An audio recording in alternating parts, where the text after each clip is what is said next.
ঠাকুর যদি ভগবান হয়, ভগবানকে তৈরি করে কে? ভাস্কর। আরেকটি নতুন ভিডিওতে আপনাদের সবাইকে স্বাগত জানাচ্ছি।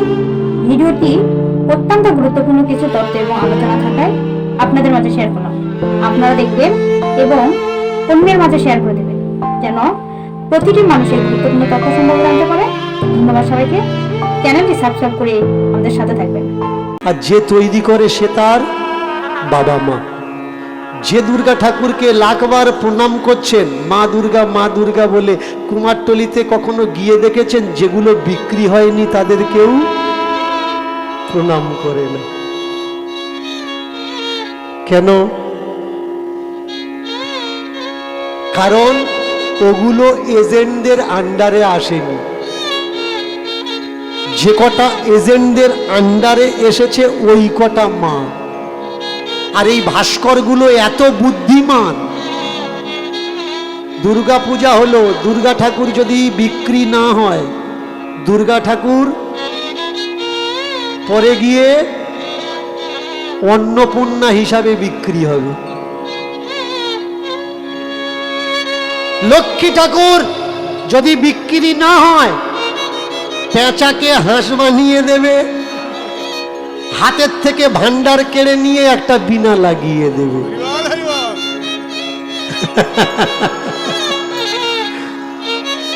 কোন ভগবানের পিছনে ছুটছেন? যে ভগবানকে টাইমে টাইমে এরা চেঞ্জ করে দিচ্ছে। কারোর ভাবাবেগে আঘাত দেওয়ার জন্য আমি কথাগুলো বলছি না। এবার জোর করে যদি আপনি আঘাত লাগিয়ে নেন, বাঁধিয়ে নেন, তার জন্য দায়িত্ব আপনার। খাজুর গাছের গোড়ায় খাজুর কাটা পড়ে থাকবে, দেখে চলা লাগবে আপনার, তা না হলে পায়ে ঢুকবে। বললে হবে না আমার পায়ে কাঁটা ঢুকেছে কেন? তুমি রাস্তা দেখে চলোনি, তাই তোমার পায়ে কাঁটা ঢুকেছে। এর জন্য দীনকৃষ্ণ ঠাকুরের কথাকে ইগনোর করে চলো, তা না হলে মিথ্যে ভাবের হাঁড়িটা রসগোল্লার হাঁড়ির মতন ঠোকর খেয়ে ভেঙে যাবে। আর তোমার মিথ্যে ওই যে রসগোল্লা ও রাস্তা ছড়িয়ে যাবে, একটাও খেতে পারবে না। এর জন্য যদি মনে হয় তুমি ভাড়ের ঘরের মানুষ, সাবধান করে দিচ্ছি, বর্ন টু ইউ, আমার কীর্তন শুনবে না। আমার কীর্তন হাঁড়ি ভাঙা কীর্তন। ওই হাঁড়ি ভেঙে গেলে পোড়া হাঁড়ি, ও আর হাঁড়ি হবে না, খোলাম কুচি হবে। এর জন্যে যারা মনে করো সত্যকে জানবো, শুধুমাত্র তারাই আমার কীর্তন শোনো, না হলে কীর্তন শুনবে না। চমৎকার কথা দেখুন, যারা বলছে মরার পরে এই হবে, মরার পরে ওই হবে, মরার পরে তাই হবে, এরা কিন্তু মরেনি, এরা সব বেঁচে আছে। তাহলে যদি বেঁচে থাকলো, এরা বুঝছে কি করে মরার পরে কি হবে? কারণ এরা জানে ও মরবে তবে আমার বিজনেসটা চলবে। অনেক ওষুধ, কবিরাজ, তাবিজ আপনাদের এসআইটা আছে কিনা জানি না। কিছু কিছু গুণিনের জ্বালায় তো ট্রেনে ওঠার কল নেই। আপনি ট্রেনে উঠেই ওপরের দিকে চেয়ে দেখবেন লেখা আছে 5 মিনিটে বশীকরণ। মেনে চলুন, আপনার অন্যজনের বইয়ের সঙ্গে লাইন আছে, অন্য কারোর বইয়ের সঙ্গে লাইন আছে, আর সে বলেছে তোমার দাদা কেসটা ধরতে পেরেছে, তুমি আমার সঙ্গে আর কথা বলো না। আর ট্রেনে উঠেছেন, ওইদিকে আপনার লক্ষ্য গেছে, 5 মিনিটে বশীকরণ। কি করবেন আপনি? একবার অন্তত ট্রাই করবেন, যাই দেখি 5 মিনিট কেন, যদি 1 সপ্তাহ লাগে লাগুক, দাদাও ঠিক হয়ে যাক, বৌদিও ঠিক হয়ে যাক। চমৎকার বিষয়। এই দাদা বৌদির চক্করে আপনার পায়ের ছাল চামড়া মরছে, আপনার ব্যাংকের ব্যালেন্স খালি হচ্ছে। বৌদিটা বলে দিয়েছে হবে না, ভুলে যাও। লাভবান হচ্ছে কে? ওখানে বসে থাকা গুণিনটা। যে বললে ভিনগুত্রের দিয়ে তাবিজটা বাঁধিয়ে নিও, যে বাঁধবে ও যেন 3 দিন না ছোঁয়। নিয়মগুলো দেখেছেন? তাবিজ যে বাঁধবে ও যেন 3 দিন না ছোঁয়। মেনে চলুন, আপনার কোনো অসুখ হয়েছে আর আপনি ডাক্তারখানায় গেছেন, কোনো ডাক্তার বলতে পারে যদি বাড়াবাড়ি হয় 1 সপ্তাহের ভিতরে আমার কাছে আসবে না, আমি তোমাকে ছুঁতে পারবো না, তুমি আমাকে দেখিও না, বলতে পারে কি? বলতে এরা নিয়ম। আপনি ফেসেছেন কোথায়? ফেসেছেন নিয়মে। আপনার ভগবান আপনি হাত দিতে পারবেন না। যার বাড়ি হরি মন্দির আছে গিয়ে দেখবেন হরি মন্দিরের ঠাকুরের পায়ের ধারে যে ঘটখানা, পিতলের ঘটখানা রাখা আছে, ওই ঘরটা যে কেউ পরিবারে ধুতে পারে, মুছতে পারে, জল দিতে পারে, পাতা পাল্টাতে পারে, নারকেল দিতে পারে, ডাব দিতে পারে। কিন্তু আপনার গ্রামের অন্য মন্দিরে চলে যাবেন, কোনো আশ্রমে চলে যাবেন, মন্দিরের ঘট ছোঁয়া তো দূরের কথা, মন্দিরে ঢোকার অধিকার আপনার নেই। কেন এই দর্শন বিশ্বময় ছড়ানোর দরকার? অনেকে আবার এই ভিডিও দেখার পরে কমেন্টে লিখবে, দেখেছেন আমরা বলেছিলাম দীনকৃষ্ণ ঠাকুর মতুয়া ধর্মের লোক। না ভাই, স্পষ্ট শুনে নাও, আমি কোনো ধর্মকে বিশ্বাস করি না, আমি কোনো ধর্মেরই মানুষ না। আমার পরিচয়, আমি শুধু মানুষ। বা প্রচলিত গ্রাম্য ভাষায় যাকে ঢব কীর্তন বলা হয়, সেই কীর্তনটা আমি করি না। আমি কি কীর্তন করি? মানুষকে তার অধিকার, তারা যারা ভুলে গেছে সেই অধিকার পুনর্জানিয়ে দেওয়ার জন্য আমি কীর্তন করি। সাংবিধানিক যে অধিকার, সংবিধানের দায়রায় থেকে আমার কর্তব্য, আমার অধিকার আমি মানুষকে জানাই যে তোমরা কেউ দাস নও, তোমরা কেউ গোলাম নও, ওঠো জাগো, চেয়ে দেখো, আর পাঁচজন যেমন সুষ্ঠুভাবে বাঁচার অধিকার আছে তোমাদেরও আছে।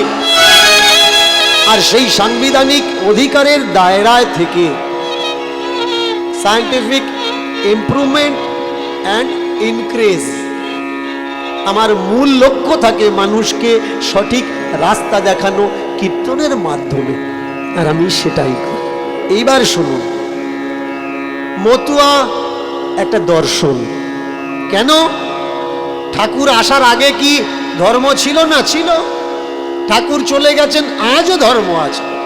আগামী দিনে ধর্ম বাড়বে বই কমবে না। এ পর্যন্ত পৃথিবীর বুকে যতগুলো মহাপুরুষ তথা মহামানব এসেছেন, এরকম করে কেউ কিন্তু বলেনি লেখাপড়া করো। রাম এসে বলেনি লেখাপড়া করো। কৃষ্ণ লেখাপড়া শিখেছেন কিন্তু কোথাও বলেনি তোমরা লেখাপড়া করো।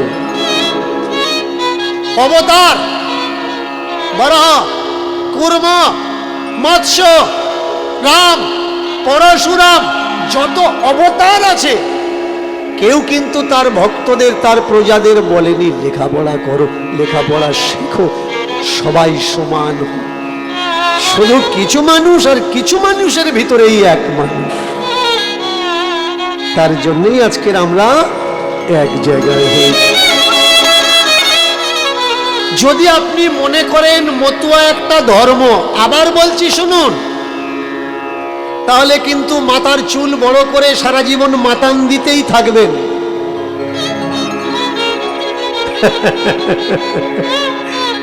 না তো আপনার উন্নতি হবে, না আপনার ছেলের উন্নতি হবে, না তো আপনার মেয়ের উন্নতি হবে, না তো আপনার দেশের উন্নতি হবে, না তো দশের উন্নতি হবে। শুধুমাত্র কোথাও যদি হরিসভা হয়, ডাল ভাত আলু সিদ্ধ খাবেন আর মাতান দেবেন। এই হচ্ছে ধর্ম। ধর্ম এছাড়া আর কিছু দেয় না। কিন্তু দর্শন কি দেয়? দর্শন আমাদের হাত ধরে চোখ খুলতে বলে, দেখো কোনটা ঠিক আর কোনটা ভুল। এই কদিন আগে মেদিনীপুরের আসরে আমি একটা বিষয় নিয়ে চর্চা করছিলাম। চর্চা করার অধিকার আমাদের সকলের আছে, প্রত্যেকের আছে। সংবিধান আমাদের সে অধিকার দেয়, আমরা চর্চা করতেই পারি। সেখানে আমি চর্চা করছিলাম যে সমগ্র ভারতবর্ষের তথা বিশ্বের কোনা কোনা থেকে মানুষ পয়সা পাঠিয়েছে রাম মন্দিরের জন্য। কেন? আমাদের নাম, আমাদের নাম। কিন্তু মন্দির যখন হচ্ছে, আমরা রামের কাছে যেতে পারবো না। আমার আর আমাদের রামের মাঝখানে একজন দাঁড়িয়ে থাকবে। এটা কেন ভাই? মন্দির করো, মাঝখানে কাউকে রেখো না। আমরা যাব, আমার ইচ্ছা আমি একটা ফুল দেব, আমার রামের পায়ে দেব, বেরিয়ে আসবে। ট্রাস্টে টাকা জমা হবে, ফুল গুড়ানোর জন্য মানুষ থাকবে, ফেলে দেওয়ার জন্য মানুষ থাকবে, কিন্তু আমার পূজাকে, আমার প্রার্থনাকে বয়ে নিয়ে আরেকজন যাবে কেন? তাহলে সিস্টেমটা তো সেই রকম হয়ে গেল। এমএলএ এর সঙ্গে দেখা করতে গেলে আগে এমএলএ এর চৌকিদারের রায় নিতে হবে, মন্ত্রীর সঙ্গে দেখা করতে গেলে আগে মন্ত্রীর পিএর সঙ্গে কথা বলতে হবে। তাহলে ভগবান যদি সার্বজনীন হবে, ভগবান যদি সকলার হবে, মাঝখানে পিএ গুলো কি করছে ভাই? তাহলে ভগবান তোমার নাকি ভগবান শুধুমাত্র পিএ দেব? এই সত্যটা জানানোর জন্য কে এসেছিলেন? আজকের সেই মানুষের জন্য আমরা চর্চা করছি। ইন্টারনেটে দেখবেন অনেকে আমার প্রশ্নের হাজারো প্রশ্ন আমি খাড়া করে দিয়েছি আজকের মানুষের সামনে, হাজারো তথ্য যারা সত্য ভালোবাসে তাদের হাতে তুলে দিয়েছি, এভিডেন্স তুলে দিয়েছি। দীনকৃষ্ণ ঠাকুরের সঙ্গে ডিবেট করা লাগবে না, দীনকৃষ্ণ ঠাকুরকে প্রশ্ন করা লাগবে না। যারা দীনকৃষ্ণ ঠাকুরকে শোনে তাদের কাছে গেলে হাওয়া টাইট হয়ে যাবে, আমার কাছে আসা লাগবে না। যারা আমাকে শোনে, এতে হয়েছে কি, এই জায়গায় ওদের রাগ। আজকের এক ভক্ত আমাকে এক চিরকুটে লিখে দিয়েছিলেন কি সূর্যপদ নস্কর নাম ছেড়ে দীনকৃষ্ণ ঠাকুর নাম কেন? এসো ভাই, আমার ফোনটা একদিন ব্যবহার করো, আর সারাদিনে যখন 1000-1200 ফোনের কৈফিয়ত তোমার দেওয়া লাগবে, তারপরে বুঝবে মানুষ ঠাকুর কখন হয়। ঠাকুর আকাশ থেকে পড়ে না, ঠাকুর এলি। আমাদের দেশের একটা নিয়ম আছে, ঠাকুর এলি। সেই ঠাকুরটাকে দেখবেন কোনো বাচ্চাকে কেউ ঠাকুর বলে না। প্রথমে বাচ্চার একটা বাচ্চা হয়, তারপরে যখন আরেকটা বাচ্চা হয়, সেই বাচ্চা এই বাবার বাবাকে কি বলে? ঠাকুর দাদা। সম্পর্ক কখন তৈরি হয়? যখন কেউ কাউকে জন্ম দেয়। এই যে নবাগতাগুলো ভ্রূণ হয়েছিল, সূর্যপদ নস্কর জন্ম দিয়ে দিয়েছে, তৈরি করে দিয়েছে। তার জন্যে ভ্রূণ থেকে ভ্রূণ, ভ্রূণ থেকে ভুল নয়, ভ্রূণ থেকে জ্ঞান। এখন প্রশ্ন এটা নয় কার বাড়ি কোথায়, কে খায় কি, কার নাম কি, এসব কোনো মাইনে রাখে না। যদি মনে করো হ্যাঁ তুমি শাস্ত্রিক, উইথ ক্যামেরাতে, ভাই এভিডেন্স হিসাবে আমি বলছি, উইথ ক্যামেরাতে আমার সঙ্গে ডিবেটে বসো আর প্রমাণ করে দাও এই নীতি, এই আদর্শ সেদিন থেকে আজ পর্যন্ত যা চলে আসছে, জাতের নামে ভণ্ডামো, এসবগুলো সত্য না গাল গল্প, না গাঁজাখুরি, না মিথ্যে কথা? বসো না ভাই আমার সঙ্গে। আমি অনেকে বলে লুকিয়ে লুকিয়ে প্রোগ্রাম করে, আমি লুকিয়ে লুকিয়ে প্রোগ্রাম করা মানুষ, আমি লুকিয়ে লুকিয়ে প্রোগ্রাম করা মানুষ নয়। আমি তোমার বাড়িতে এসে, তোমার গ্রামের মধ্যে, তোমার ঘরের ভিতরে ঢুকে কথা বলা আমার। ভদ্রতার সততার পরিচয় সেইখানে, জ্ঞানের পরিচয় সেইখানে। যদি মনে করো কোনো সমস্যা আছে, meet to you, meet to you. দুই বাপ মিলে চর্চা করব, কোনটা ঠিক কোনটা বেঠিক। কেন ভাই তুমি আমাকে গালাগালি করবে? কেন আমি তোমাকে দুটো কটু কথা, কুকথা বলবো? এটা তো জ্ঞানের পরিচয় নয়। জ্ঞান বাড়ে চর্চায়। একটা প্রবাদ আছে গ্রামে গ্রামে, কি না পণ্ডিত ঘাটালে বিদ্যা পাবে, আর রাখাল ঘাটালে গালিগালাজ পাবে। এর জন্য মহাপুরুষরা বলে গেছেন, দেখিতে পাইলে ছাই, উড়াইয়া দেখিও তাই, পাইলে পাইতে পারো অমূল্য রতন। তার মানে কি? দ্বন্দ্বতে জ্ঞান বাড়ে না, দ্বন্দ্বতে একজন আর একজনের পরিচিতিকে জাহির করতে চায়, তুমি আমার থেকে ছোট, আমি তোমার থেকে বড়। কিন্তু চর্চাতে কি হয়? জ্ঞান আদান প্রদান হয়। তাদের প্রত্যেককেই আমি ওয়েলকাম করলাম। যারা মনে করছেন চর্চা করবেন, অবশ্যই আমাকে কল করবেন। আমরা যে সময় আষাঢ় শ্রাবণ মাসের দিকে ফুরসতে সময় পাই, আপনাকে ফোনের মাধ্যমে অবশ্যই সময় দেবো, ইন্টারনেটের মাধ্যমে অবশ্যই সময় দেবো। আসুন না কয় বাপ্য মিলে চর্চা করি, আর প্রকৃত ধর্ম কোনটা সেটাকে বের করি। একজন মানুষ বলছেন সংসার ধর্ম বড় ধর্ম,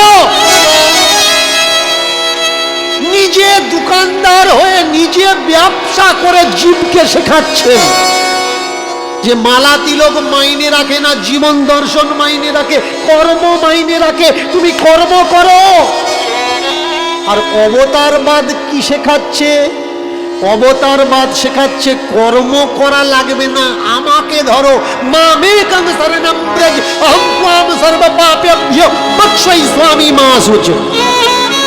আমি তোমার মুক্তি দেব, তুমি শুধুমাত্র আমাকে ধরো।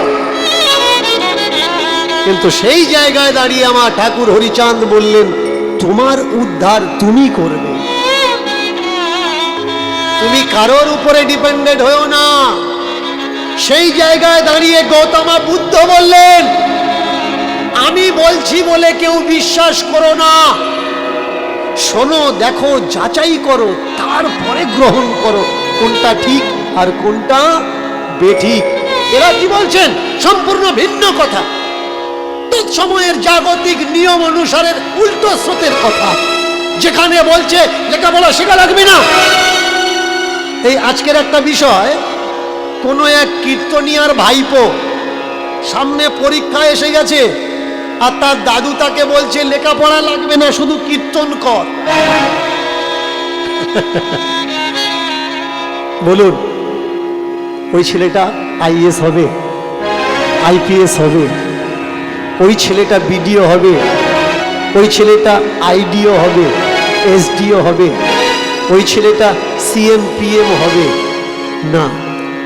এগুলো হতে গেলে লেখাপড়া শেখার দরকার। হ্যাঁ, তুমি মন্দিরে যাও, সেটা তোমার অবসর টাইমে, যখন তোমার কাছে সময় থাকবে, কিন্তু তোমার শিক্ষা নষ্ট করে মন্দির কদাচ না।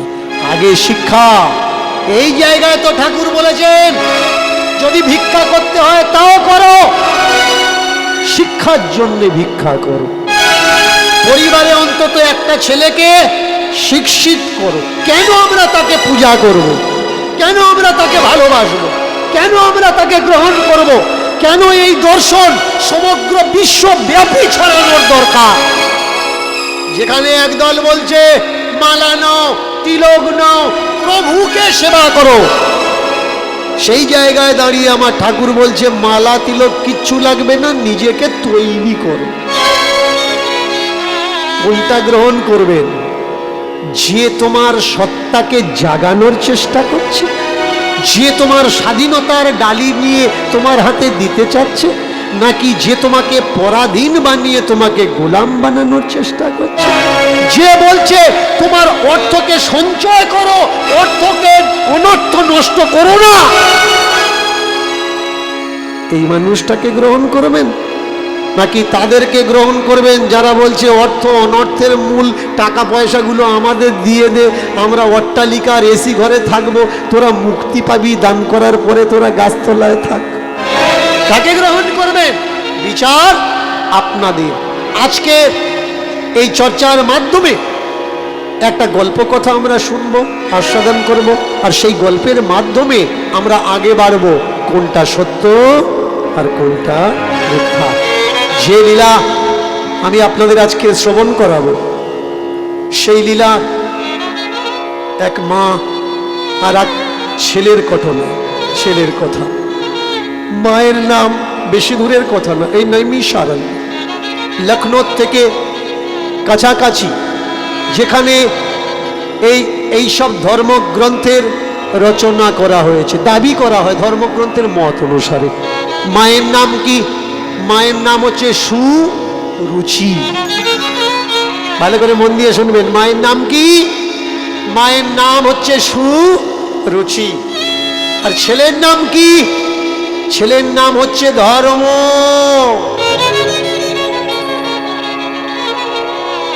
বাবা নেই, মা ছেলেকে খুব কষ্ট করে মানুষ করছে পরের দরজায় খেটে খুঁটে। মা তো সবসময় ছেলের কাছে থাকতে পারে না, কাজ করতে গেলে ছেলে বাড়িতে একা হয়ে যায়। ঠিক সেই সময় সঙ্গ তৈরি হয়, সৎসঙ্গে শিক্ষা লাভ হয়, আর অসৎ সঙ্গে নিজের সত্তা বধ তৈরি হয়। এর জন্য লক্ষ্য রাখতে হবে কোন জায়গায়? ঠাকুর ঘরে নয়, ছেলের ফিউচার। ছেলে কার সঙ্গে মিশছে, কাদের সঙ্গে চলছে, কাদের সঙ্গে কথা বলছে, মেয়েদের, আমার মেয়ে কার সঙ্গে চলছে, কার সঙ্গে কথা বলছে, কিরকম পরিবেশে ওটা শোনা করে, এদিকে টাইম দিতে হবে। তাহলে হবে কি, তোমার ফিউচারকে তুমি স্ট্যান্ড আপ করলে, তুমি স্ট্যান্ডার্ড বানালে। এর জন্য পরিবারের আগে লক্ষ্য দিতে হবে। কিন্তু ওই মা তৎকালীন সময়ে ছেলের প্রতি ওইভাবে লক্ষ্য দিতে পারতো না। খেতে বসিয়ে মা ছেলের মাথায় হাত দিয়ে বলতে, ওরে বাবা খেয়ে দে, বেঁচে থাক, আমি যতদিন বেঁচে আছি তোর দুঃখ কষ্ট হতে দেবো না। ছেলে মায়ের কাছে বলে উঠল, মা বন্ধুরা বলছিল পাশের গ্রামে নাকি ধর্মচর্চা হচ্ছে, যাব? ভালো করে মন দিয়ে শুনবে। এ কথা শোনার পরে মা ছেলেকে বলে উঠল, বাছারে ও বাছা, ভাবিনি এমন দিন আসবে, বাছারে ও বাছা, ভাবিনি এমন দিন আসবে, বাছারে ও বাছা, ভাবিনি এমন দিন আসবে, বাছারে ও বাছা, ভাবিনি এমন দিন আসবে। আমার ছোট্ট ছেলেটা ধর্ম কথা শুনতে চলে যাবে, আমার ছোট্ট ছেলেটা ধর্ম কথা শুনতে যাবে, আমার ছোট্ট ছেলেটা ধর্ম কথা শুনতে যাবে, বাছারে ও বাছা, ভাবিনি এমন দিন আসবে, বাছারে ও বাছা, ভাবিনি এমন দিন আসবে, বাছারে ও বাছা, ভাবিনি এমন দিন আসবে। ধর্মক্ষেত্র পবিত্র ক্ষেত্র, সেখানে আমার ছেলে যাবে, যাবে, যাবে, বাছারে ও বাছা, ভাবিনি এমন দিন আসবে, বাছারে ওরে বাছা, ভাবিনি এমন দিন আসবে। আরো কৃপা করুক প্রভুজি, আরো করুণা করুক ঠাকুর। শুনেছি নাকি যদি কোনো বংশে একজন বৈষ্ণবের জন্ম হয়, পিতৃকুল সাতকুল, মাতৃকুল সাতকুল, তার নাকি উদ্ধার হয়ে যায়। তোর এই ভাব দেখে, তোর এই ভক্তি হৃদয়ে গুপ্ত প্রেম দেখে আমার তো মনে হয় বাছা তুই পরম বৈষ্ণব হল। ধন্য আমি যে তোকে গর্ভে ধারণ করেছি, ধন্য সে তোর পিতা এই পৃথিবীতে যেতে তোকে এনেছে, কৃপা করুক সেই না যেন তুই বৈষ্ণবের বৈষ্ণব হ, যেন তোর মতো আরো লক্ষ লক্ষ সন্তান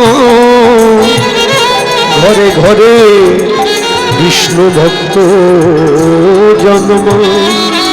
এই প্রার্থনা করি, এই বিনতি করি, যেন প্রভু তোকে রক্ষা করে বাঁচারে করে বাছা।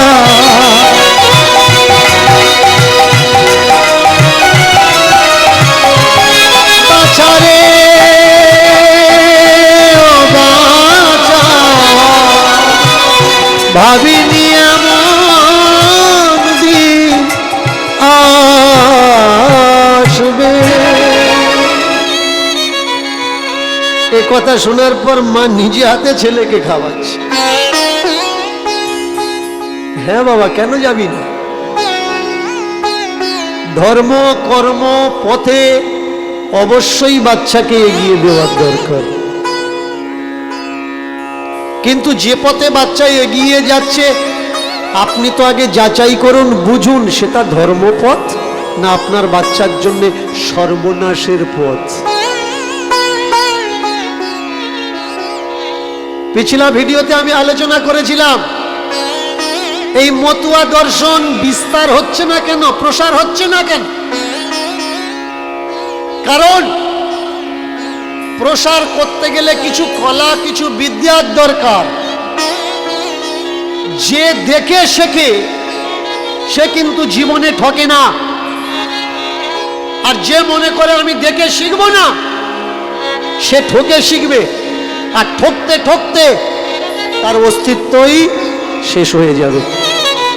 ঠিক তেমনি হয়েছে মতুয়া ভাব দর্শনের উপরে। কেন না, যেখানে বৈষ্ণব ধর্মের মানুষরা তারা প্রবাদ ছড়িয়ে দিল, বংশে যদি কোনো ব্যক্তি একজন বৈষ্ণব হয় তার 14 পুরুষ উদ্ধার হয়ে যাবে।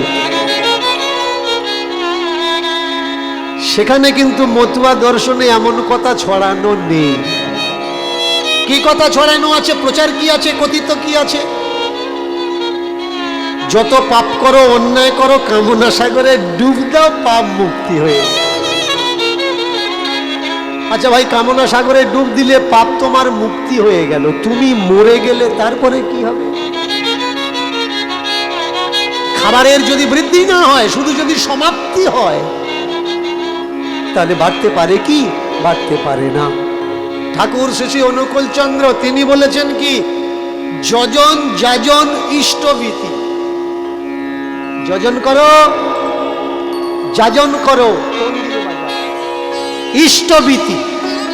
শুধু নিলে হবে না, দিতে হবে। প্রচার প্রসার। তোমার অবসর টাইমে তুমি অন্য কোনো বন্ধু, কোনো মিত্র, কোনো সখার বাড়িতে চলে যাও আর তাকে উদ্বুদ্ধ করো সৎ সঙ্গী বানানোর জন্য। আমার বলার উদ্দেশ্যটা কাউকে ছোট বানানো নয়, আমার বলার উদ্দেশ্যটা হচ্ছে এই, প্রত্যেকটা মতপথের পিছনে তাদের বিস্তার ভাবাপন্ন আছে। যারা খ্রিস্টান তাদের প্রচারের জন্য তারা কি করছে, বড় বড় সেন্টার খুলে রেখেছে। তুমি গরিব মানুষ, তোমাকে টোটো দেবো, তুমি খ্রিস্টান হও। তোমাকে 1 কাঠা জায়গা দিয়ে বাড়ি বানিয়ে দেবো, তুমি খ্রিস্টান হও। তোমার ফ্রি অফ কস্ট ট্রিটমেন্ট দেবো, তুমি খ্রিস্টান হও। শুধু তাই নয়, এই সব ধর্মের দিকে মানুষ কিভাবে অ্যাট্রাকশন করেছে ভালো করে দেখুন। আপনি সিনেমা দেখতে যাবেন, আপনি টিভি দেখবেন, টিভির সামনে বসবেন, কারোর উপরে, কোনো ব্যক্তির উপরে ভূত চেপেছে, সেই ভূত সবাইকে মারছে, সবাইকে মেরে ফেলছে, সবাইকে ভয় দেখাচ্ছে। কিন্তু এমন এক ব্যক্তিকে ভয় দেখাতে গেছে যার গলায় যীশু খ্রিস্টের ক্রস ছিল, সে ক্রসটা নিয়ে দেখাচ্ছে, ভূত তার কাছে আর যেতে পারছে না। তাহলে এতে হলো কি, আপনাকে অ্যাট্রাকশন করছে ধর্মের দিকে, যে যার গলায় ক্রস আছে, ক্রুশ আছে, তাকে ভূতে ধরে না। তেমন হাজারো ভূতের বই আছে, দেখবেন যে ক্রস দেখালে ভূত সেখানে আসছে না। শুধু তাই নয়, দেখবেন নাম নিয়ে গন্ডি কেটে দিচ্ছে, এই গন্ডির ভিতরে কেউ আসবে না। আমি বলেছিলাম স্টেজে, ওপেন স্টেজ দাঁড়িয়ে, ভাই মন্ত্রের কোনো ক্ষমতাই নেই, কোনো শক্তি নেই। ওয়ার্ল্ডে যদি এমন কোন ব্যক্তি থেকে থাকো যে মন্ত্রের শক্তি আছে, এসো আমার সামনে, প্রুফ করে দাও যে মন্ত্রের ক্ষমতা আছে। বলুন তো, যারা আগুনের উপরে খাদ্য সামগ্রী দিয়ে পুড়িয়ে নষ্ট করে, যাকে হবন বলা হয়, যাকে যজ্ঞ বলা হয়, আপনি করছেন, আমি করছি, আমার পরিবারের মানুষ করছে, আমার ঘরের শান্তির জন্য 21 কিলো বেলকাঠ, 10 কিলো ঘি, 1 মণ কাঠ, 2 মণ কাঠ, 4 মণ কাঠ, যারা এই পলিউশন দূষিত করছে আমাদের প্রাকৃতিক পরিবেশকে, বলুন তো এদের মন্ত্র। অনেকে আমায় বলে যে বাবা এখন সেদিন নেই আর সে মন্ত্র শক্তিও নেই, আগে ছিল। কত আগে ছিল? চলে যাই, চলুন আমরা 76-এর মন্বন্তরের সময়, অনেক বছর পিছিয়ে যাই, যখন আমাদের দেশে দুর্ভিক্ষ এলো, খাওয়ার জন্য কিচ্ছু ছিল না, পাতা খেয়েছে, ঘাস খেয়েছে, জল খেয়েছে, মানুষ ছোট্ট ছোট্ট নুড়ি পাথর খেয়ে বেঁচেছিল, অনেকে মরা মানুষ খেয়েছে। ভাই তখন তোমাদের যজ্ঞ হোম মন্ত্র শক্তি কোথায় ছিল? কোথায় ছিল সেই সব দেবতাগুলো যাদের নাম নিলে মানুষ তাদের রক্ষা করে? সেই সময় ওই অনাহারের সময়, ওই দুর্ভিক্ষের সময় কেউ কি ডাকেনি সেই সব দেবতাকে? কেউ কি বলেনি মা লক্ষ্মী তুমি এক মুঠো ভাত দাও? আবার কবে শিখবেন ভাই? দর্শন আমাদের কি শেখায়? দর্শন আমাদের দেখা শেখায়। দেখো, যারা বলছে অর্থ অনর্থের মূল, অর্থের কোনো প্রয়োজন নেই, আপনি খালি হাতে মন্দিরে ঢুকবেন, প্রণামী না দিলে ঢুকতে দেবে না, তাহলে অর্থের প্রয়োজন আছে কিনা? যারা বলছে অর্থের কোনো প্রয়োজন নেই, আপনি অপরাধ করেছেন, সেই অপরাধের যোগ্য 10 গুণা টাকা আপনি জমা দিন, আপনার অপরাধ মুক্ত হয়ে যাবে। যারা জঙ্গলে গিয়ে কালো হরিণ মারল, তারা বেকসুর খালাস পেয়ে ঘুরছে। কেন? টাকা আছে বলে। আপনার ছেলের কাছে যদি 2 গ্রাম গাঁজা পাওয়া যায় 10 বছর জেল খাটবে, আর যাদের ছেলেরা ড্রাগস নিয়ে পার্টি করছিল জাহাজের উপরে, তারা ধরা পড়লো, অথচ বেকসুর খালাস হয়ে গেল। কেন? টাকা আছে বলে। আপনি কাঠগড়াতে হাঁটতে হাঁটতে পাঁচ চামড়া মরে যাবে কেন?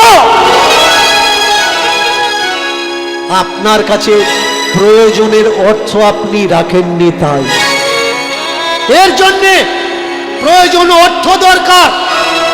এত অর্থ ইনকাম করুন, যদি কোনোদিন আপনার গ্রামে অভাব আসে, আপনার অর্থ দ্বারা যেন আপনি আপনার গ্রামকে বাঁচাতে পারেন। অর্থের বড় প্রয়োজন, আর এই অর্থ কামাতে গেলে সহজ পন্থা, শিক্ষিত হন, লেখাপড়া করুন। ঠাকুর কত বড় দার্শনিক দেখুন, তিনি বলেছেন আমাদের এই জাতি অজ্ঞান জাতি, সহজ সরল জাতি। এই জাতিকে এগিয়ে নিয়ে যেতে গেলে গায়ের বল বা হ্যাকাতি দরকার না, শিক্ষার আলো দরকার, চেতনা দরকার। অজ্ঞানী মানুষ দুটো নোংরা কথা বলতে পারে, কিন্তু জ্ঞানী মানুষ বিবেচনা করে কথা বলতে পারে। আজকের সমাজে বিবেচনা দরকার। ছোট্ট ছেলেটা মাকে বলছে আমি ধর্মসভাতে যাব, যেখানে ধর্ম কথা আলোচনা হচ্ছে। ঠান্ডার জন্য নাকি? দূর থেকে ছেলেটা আওয়াজ শুনতে পেয়েছে, জয়ধ্বনির আওয়াজ। যেই জয়ধ্বনির আওয়াজ শুনেছে, কিঞ্চিত যদি কারোর মনে ভাব থাকে, ভাব মানে হচ্ছে দাবাগ্নি, আর জয়ধ্বনি মানে হচ্ছে ঘি। এই দাবাগ্নিতে যদি ঘি পড়ে, আগুন কিন্তু নেবে না, আগুন আরো তেজ জ্বলে ওঠে। ধর্মপ্রেমী বাচ্চা আর দূর থেকে জয়ধ্বনি শুনেছে, যেই শুনেছে আর মন মানছে না, পা যেন ছুটে চলে যেতে চাচ্ছে। বন্ধুগণ, সখাগণকে সঙ্গে নিয়ে বসবে তো বসবে, একেবারে যেখানে প্রবচন হচ্ছিল তার সামনে গিয়ে বসেছে। যিনি প্রবচন দিচ্ছেন সামনে বসে, তার বক্তব্যের মাধ্যমে তুলে ধরছেন বদ্ধ জীব আর মুক্ত জীব। নোট করবেন জায়গাটা, পয়েন্টটা ভালো করে খেয়াল করবেন। বদ্ধ জীব আর মুক্ত জীব। জীব কয় প্রকার? জীব হচ্ছে 4 প্রকার। বদ্ধ জীব, নিত্য জীব, মুমুক্ষ জীব আর মুক্ত জীব। বদ্ধ জীব কারা? যারা সংসার ছাড়া কিচ্ছু জানে না, কাজকর্ম করা, সংসার করা, আনন্দ করা, খাওয়া দাওয়া করা, ঘুমানো, এরা হচ্ছে বদ্ধ জীব। মুক্ত জীব কারা? যারা সংসার দিয়ে কোনো ভাব রাখে না, রইল ঝোলা চলল ভোলা। তার মানে সাধারণের ভাষায় দায়িত্বহীন, অকর্মণ্য, অকৃতজ্ঞ। কিন্তু ধার্মিকের ভাষায় তারা মুক্ত, আর সংসারিকের ভাষায় তারা বদ্ধ জীব। আগে বোঝা লাগবে বদ্ধকে আর মুক্তকে। খুব সুন্দর করে বিশ্লেষণ করছেন, আরো বোঝাচ্ছেন।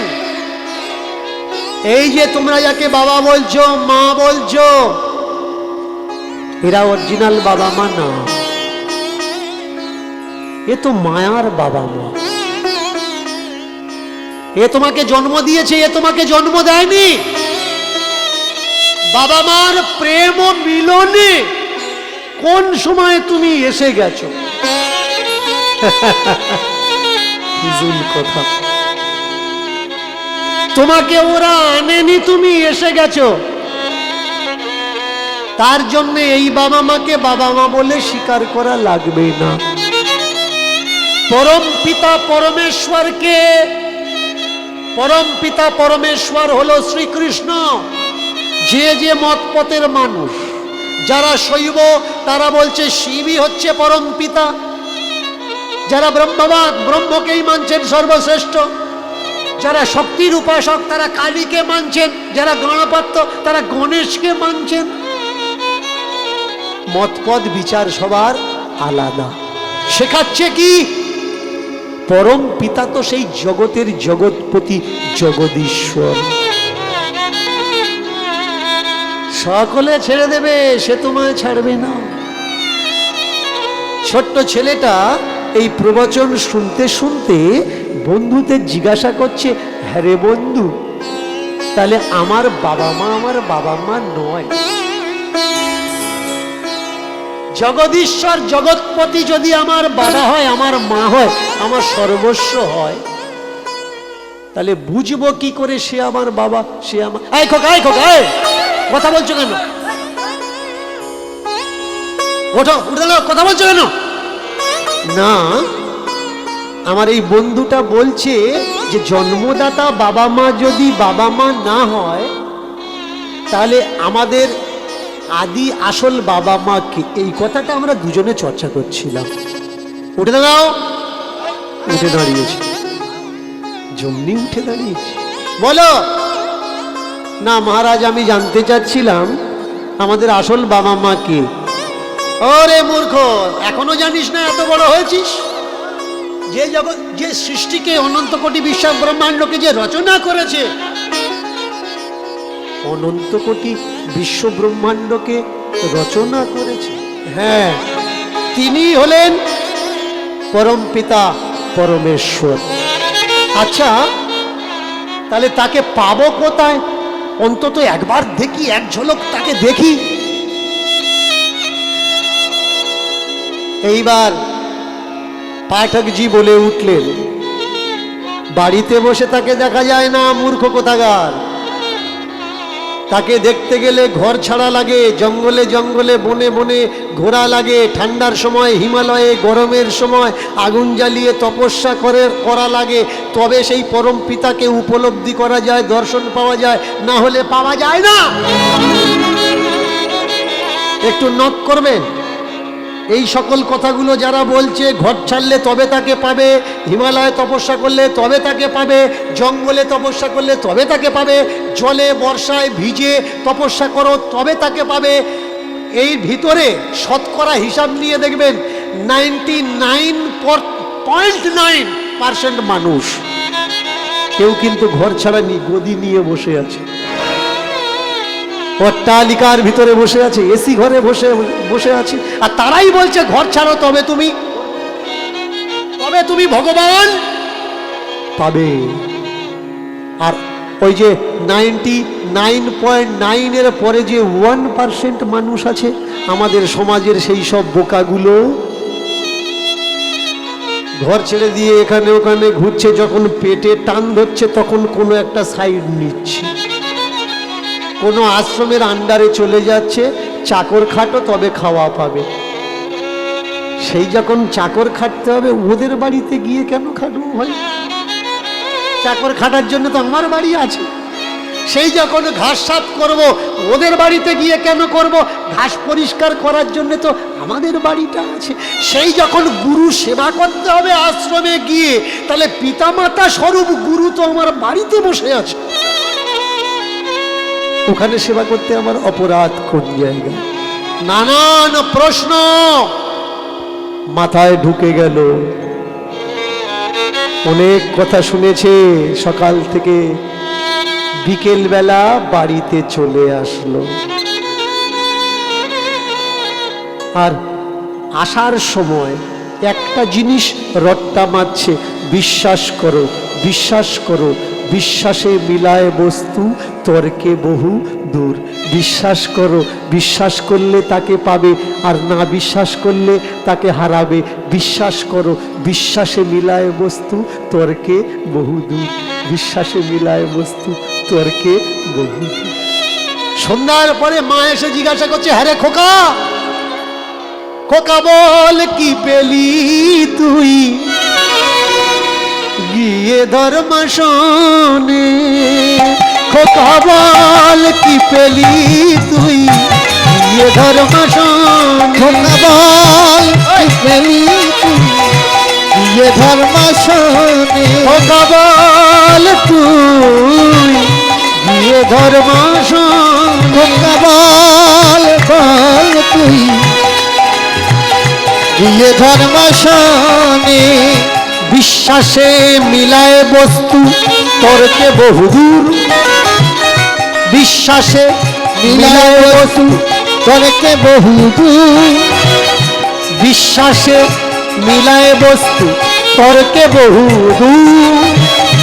বিশ্বাসে মিলায় বস্তু, তর্কে বহুদূর।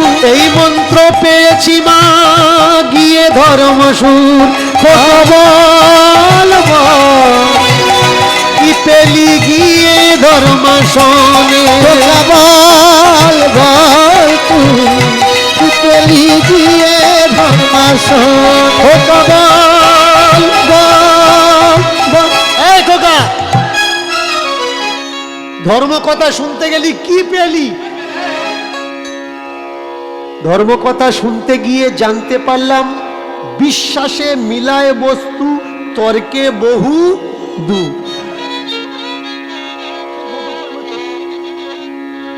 বিশ্বাসে মিলায় বস্তু, তর্কে বহু দূর। বিশ্বাস করো পাবে। আচ্ছা, কিছু কিছু প্রবাদ জায়গা মতো খাটে, কিন্তু সব জায়গায় খাটে না। যেমন গাড়ির নাট, গাড়ির টায়ার।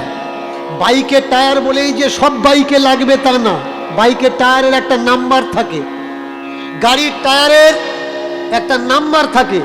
যার যে নাম্বার লাগে তাতে সেই নাম্বার লাগাতে হবে, তবে ফিটিং হবে, তা না হলে হয় ছোট হবে, না হলে বড় হবে। তেমনি প্রবাদ সব জায়গায়, সব মানুষ, সব ক্ষেত্রে লাগে না। যেমন ধৈর্য অতি মহৎ গুণ। মহৎ গুণ কি? ধৈর্য অতি মহৎ গুণ।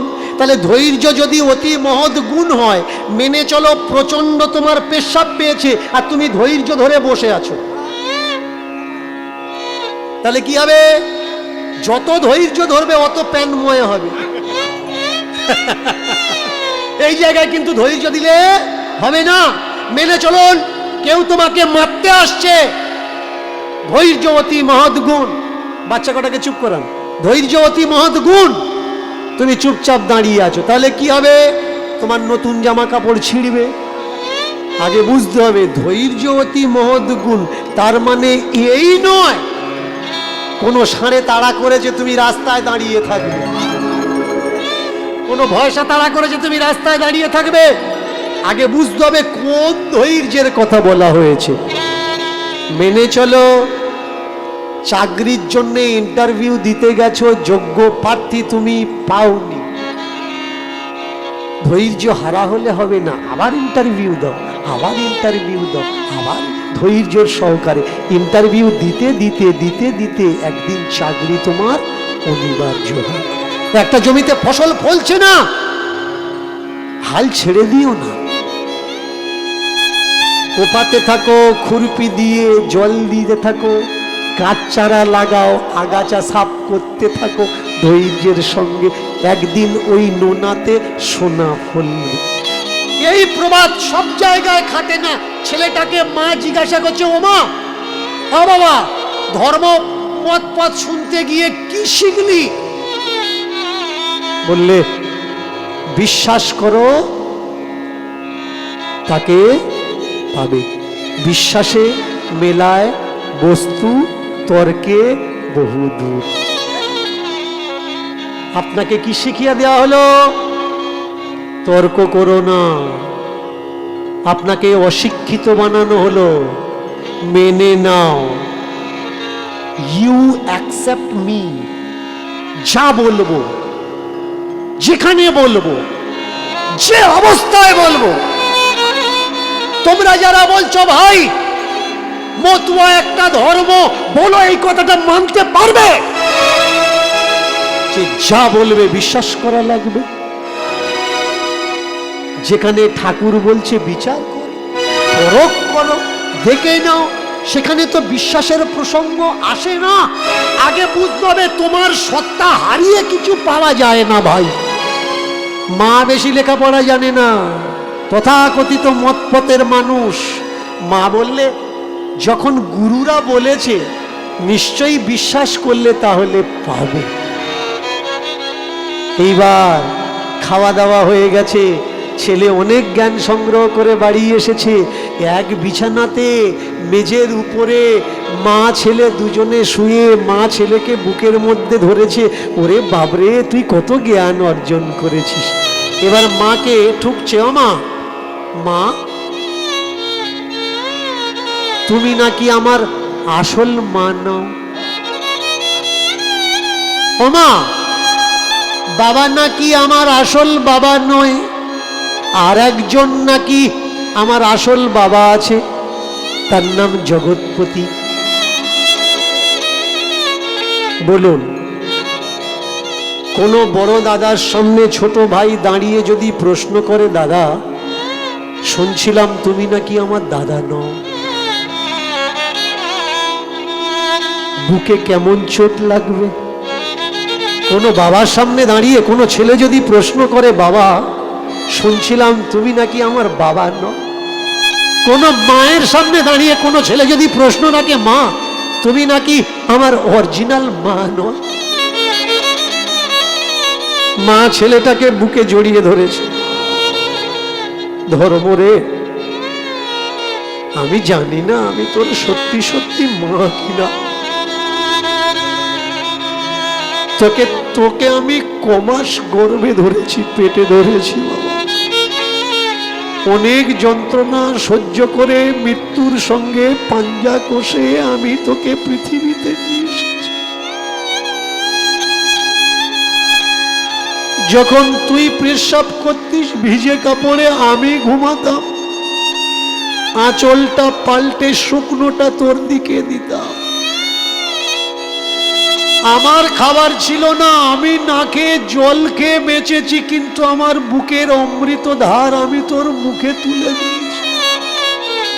তারপরেও বাছা আমি জানি না আমি তোর আসল মা কি। সংসারে বড় অভাব ছিল।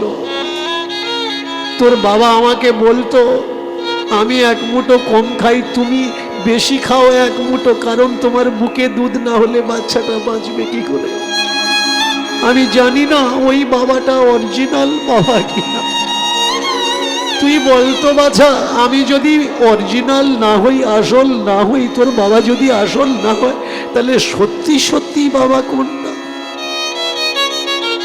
মাগো শুনেছি কানে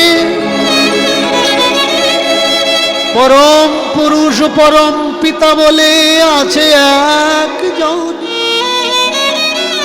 সেই নাকি এই জগৎ সৃষ্টি করেছে, সেই নাকি এই জগৎ রচনা করেছে, সে নাকি সবার আসল বাবা।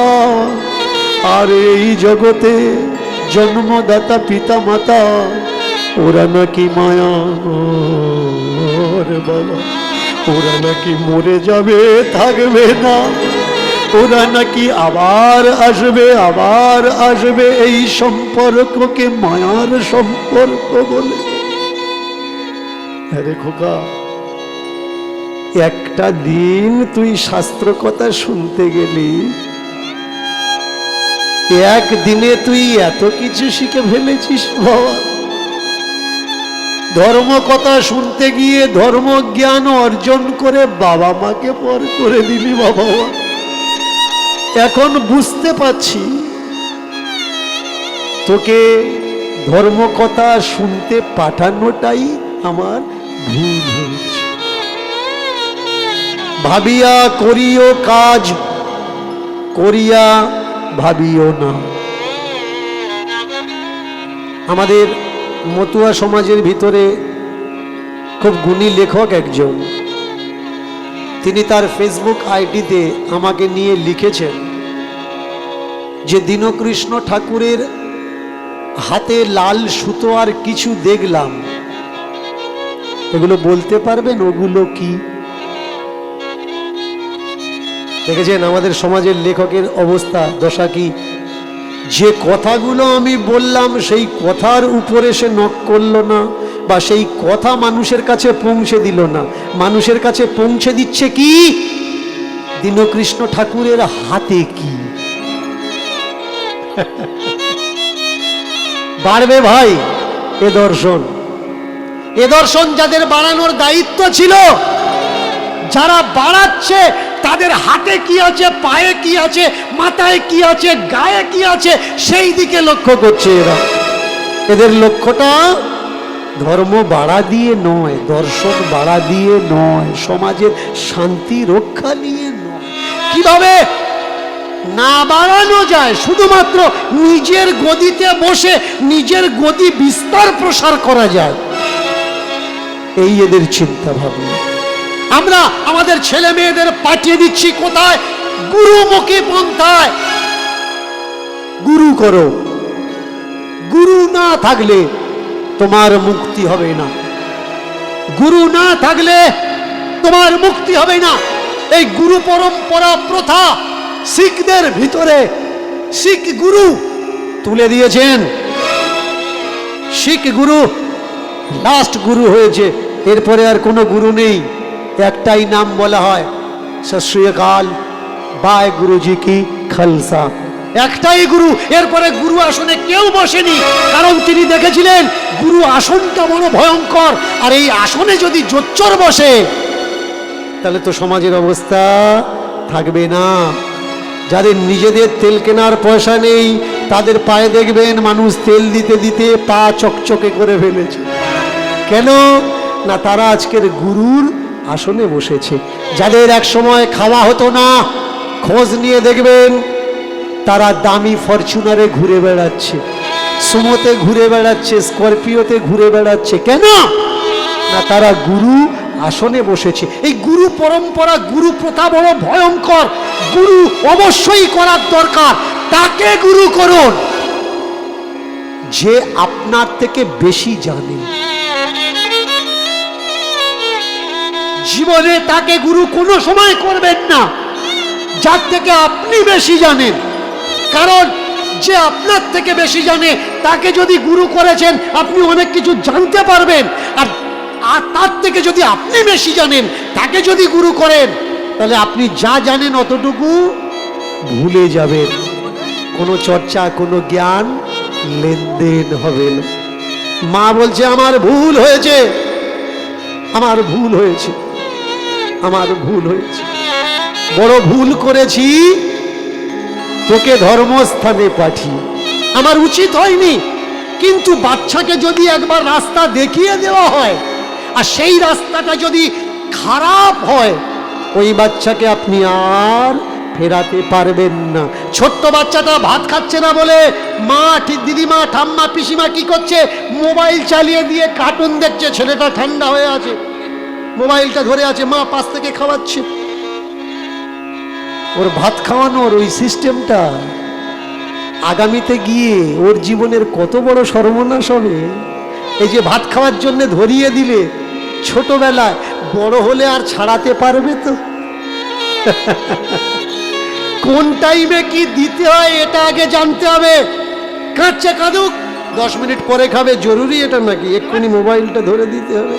আজকের কাঁদছে, 2 দিন পরে ওর কান্না বন্ধ হয়ে যাবে, ও প্রকৃতির নিয়ম অনুসারে চলবে। কিন্তু ওর কান্না থামাতে গিয়ে ওই যে মোবাইল, টাকা, জামা কাপড় ওর জেদের জন্য তুমি ওর হাতে তুলে দিলে, আগামী ডেটে ও বড় হবে, তোমার কান্না শুরু হবে। এর জন্য ভাই বোঝার দরকার কাকে কোন সময় কি দেওয়ার দরকার। ছেলেটা কাঁদছে, শুনলাম নাকি এই পৃথিবীতে আর একটা পিতামাতা আছে যে সকলার পিতামাতা। মা বলে উঠলে, আমি ভুল করেছি,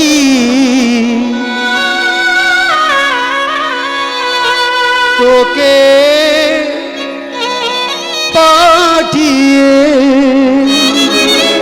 আমি ভুল করেছি, তোকে পাঠিয়ে, আমি ভুল করেছি, তোকে পাঠিয়ে, আমি ভুল করেছি, তোকে পাঠিয়ে, আমি ভুল করেছি,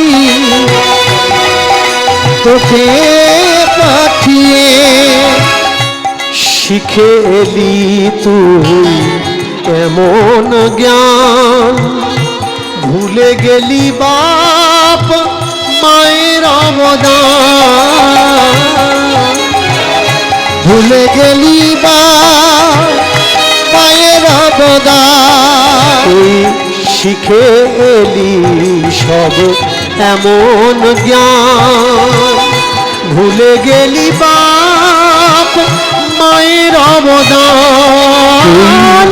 এখন তোর কি দেব ফেলে, আমি ভুল করেছি, তোকে পাঠিয়ে, আমি ভুল করেছি, আমি ভুল